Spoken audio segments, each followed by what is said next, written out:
je vais raconter l'histoire d'un compatriote ivoirien que j'ai connu ici quand je suis arrivé à Tours.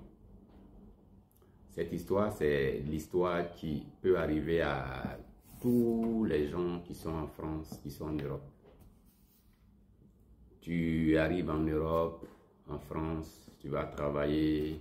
Après, d'abord, tu vas tout faire pour avoir les papiers. Et puis après, quand tu as les papiers, tu vas commencer à travailler.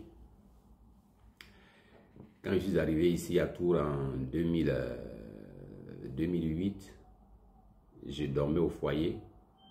Là-bas, j'ai croisé un compatriote ivoirien.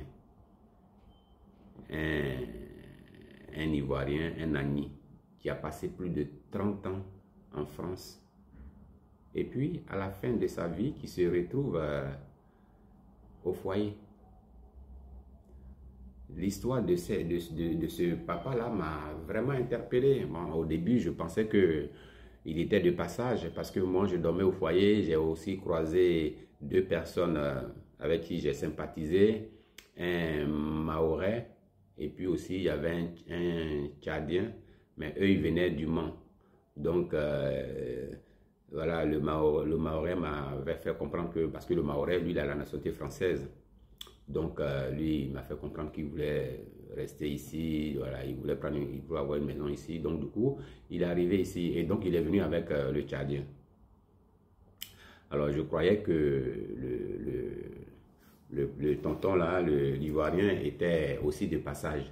Et puis, quelques jours après, j'ai commencé à l'approcher pour voir, pour discuter avec lui. C'est là qu'il m'a fait comprendre qu'il est Ivoirien. Voilà, il est Agni. Et donc, ça fait longtemps qu'il est là. Moi, ça m'a surpris. Et qu'il est à la retraite, tout et tout. Voilà. Donc, il m'a expliqué, le vieux, il m'a expliqué que l'argent de sa pension ne lui permet pas de bien vivre. S'il doit prendre un loyer, s'il doit manger, s'il doit s'entretenir, il voit que c'est chaud. Du coup, lui, il dort au foyer. Il faut savoir qu'au foyer, tu dors gratuitement, tu as le petit déjeuner, voilà.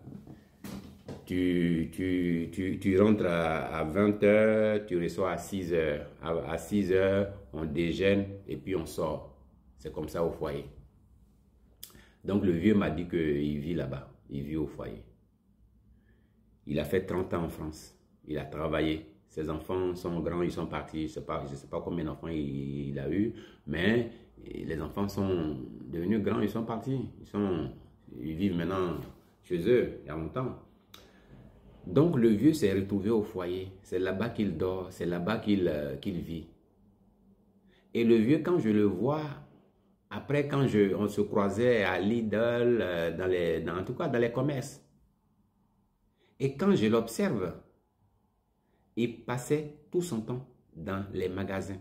Parce qu'en hiver, il fait froid. Donc le matin, tu as quitté le foyer à 6 h, entre 6 h et 7 h. Tu es parti, tu dois attendre 20 h pour revenir. Et le vieux, lui, quand il va dans les commerces, pour même faire un seul achat, il va passer son temps à tourner dans le magasin, passer le maximum de temps dans le magasin. Et je l'ai observé comme ça. Et j'ai compris que c'était vraiment difficile pour lui. Parce que être à la retraite et puis être dans cette situation, c'est vraiment terrible. Mais sa situation m'a interpellé. Je me dis, c'est dans cette situation qu'on va se retrouver aussi nous demain. Parce que le vieux, il m'a aussi fait comprendre qu'il a travaillé dans sa vie. Il s'est occupé de sa famille en Côte d'Ivoire. Voilà, qu'il n'a rien réalisé, il n'a rien fait. Il n'a même pas construit de maison. Voilà, et il a passé son temps à s'occuper de sa famille là-bas. Voilà, il avait aussi d'autres enfants là-bas, il s'en est occupé. Aujourd'hui, en 2008, je parle là de 2008, il a dit qu'il n'avait même pas les moyens de se payer un billet d'avion pour aller en Côte d'Ivoire. Et ça, c'est quelque chose qui m'a vraiment interpellé. En tout cas, l'image de ce vieux-là est toujours restée dans ma mémoire parce que je me dis, un retraité qui ne peut même pas se louer un meublé pour vivre dedans, pour vivre sa petite retraite. Ça, c'est quelque chose qui m'a interpellé.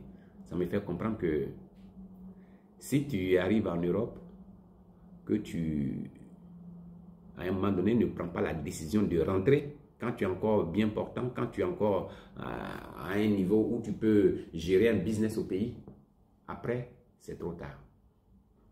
Merci.